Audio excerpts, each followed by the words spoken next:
question. I'm a wannabe writer, so I definitely want to ask about writing. Do you have any particular time of day that you like writing, or do you have a style, or? I work in the morning. I mean, different writers work at different times. I know I have friends who are writers who work late at night.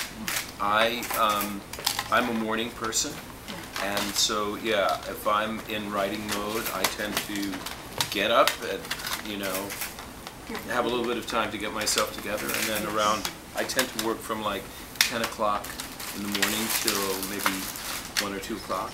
But then, as I say, there are other people who start at 11 at night. So I think it just depends on your individual biorhythms. Do you need perfect quiet to do that? I tend to work at my house in Connecticut. Yeah, and which is pretty quiet, and yeah, I'm by myself. And yes, I kind of do need to just be able to. Do you have questions? Focus. Hi, Mr. Schwartz. Manila is, we feel it's becoming like a theater hub for Asia. So do you plan to watch anything produced locally? Unfortunately, I'm not going to be able to do that on this trip, but maybe if and when Pippin comes here, that's a big we'll be here one of these days. And speaking of Pippin, how involved are you going to be starting with the U.S. tour this year? As always, very involved with the casting, etc. I mean, I feel when it's one of my shows, it's my responsibility to remain involved with it. What are your thoughts on the book by Paul Laird, his second book on your works, The Musical Theater of Stephen Schwartz, that came out this January 28th? Yeah, I know he's just and he's just completed some other stuff. Paul is very thorough, and he comes to it from an academic and musical analysis point of view that I find it's gratifying to have somebody analyze things in as much detail and with as much attention as Paul does. He tries to be really meticulous about the work. Do you have any who are among the up-and-coming Broadway musical composers that we should watch out for? Gosh, there are a lot of them who are very good. That are really, of the really new ones. I think the team of Pasek and Paul, Bench Pasek and Justin Paul, are very talented. There's a writer named, young writer named Joe Iconis, I think is terrific. I'm trying to think. There are so many of them who I see work of theirs, and I think it's really good. I just saw this piece by my friend Manuel Miranda, who's not really up and coming. He's definitely established, but it's a new piece. It's just brilliant. It's so good. So I would give a shout out to Lin-Manuel again. It's just amazingly talented. Do you have any tips for budding songwriters and lyrics composers?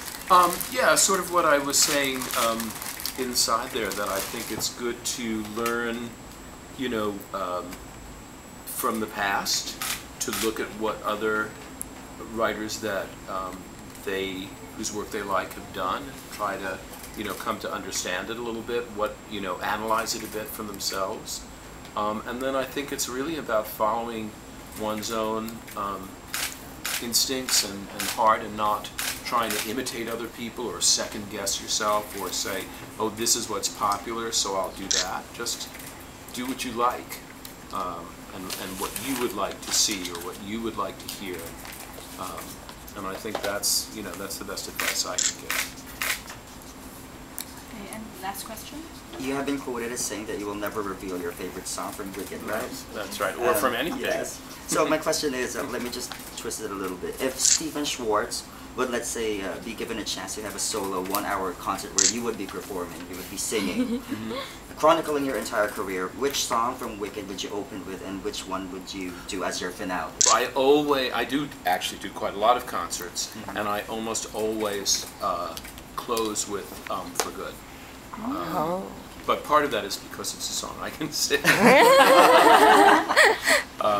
If I'm doing a concert, some of it has to do with my own limitations, and I tend to do a thing about the writing The Wizard and I. as we talked about before, showing where it came from, the earlier versions of it, etc. Sorry, last time. Okay. One of my wrap it up. favorite songs, by the way, is No One Mourns the Wicked. There's such a duality. Oh, thank The you. way that you layered its depth and tonality on exploring Glinda's relationship with the audience and her relationship with Alphabet. Thank And you. there's a certain darkness to the jubilation in the song. Was that intended? Yeah, and interestingly enough about No One Mourns the Wicked, although it's very unusual when I'm working on a show for me to start with the opening. In the case of Wicked, that was the very first song written. I was for just it. about to ask. Though it changed a lot for over time. For Ada. Oh, She's been working on all the publicity. double N. Yes. You, Thank you so much. okay.